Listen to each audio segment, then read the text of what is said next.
চলচ্চিত্রের প্রতি কোনো বৈষম্য, কোনো রকম দুর্নীতি, কোনো রকম অপসংস্কৃতি এদেশে চলবে না।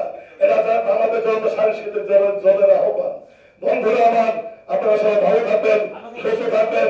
যদি কোনো ভুল করে থাকি, আমরা অনেকে অনেক ভুল হতে পারে, আমরা খুব দ্রুত সময় মতো হঠাৎ ডিসিশন দিয়েছি, হঠাৎ কাজটা করেছি। 2 দিন আগে 10 দিন ডিসিশন দিয়েছি, আজ এটা করলাম। যাই হোক, আমাদের অনেক ভুল ক্ষমা চাচ্ছি সবার কাছে।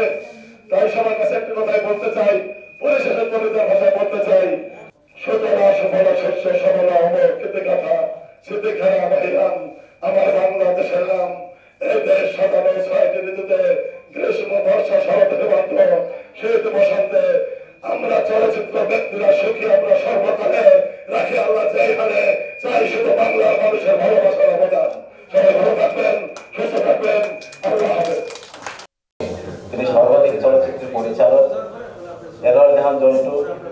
তিনি এরকম একটা অনুষ্ঠানে উপস্থিত হয়েছেন, এটি আমি মুসলিম এই ছবিটির জন্য অনেক বড়। তো প্রথম আপনি মনে হয় এই মাটিতে খুন হবেন একজন পুলিশ অফিসার থেকে।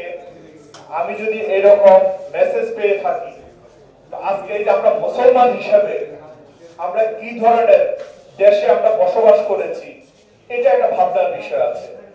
এই জন্য আমি হাবিব ভাইকে এবং এখানে অনারেবল পার্সন দেলোয়ার জাহান জন্টু ভাই এবং ডিএ তায়েব ভাই বাসায় আমার জীবনে একবার যাওয়া হয়েছিল। এই মানুষটা আমাকে পাশে বসে নাস্তা করিয়েছেন। বিশিষ্ট ব্যবসায়ী গণতন্ত্র চলচ্চিত্রের একটা নতুন উদ্যোক্তা বাংলাদেশ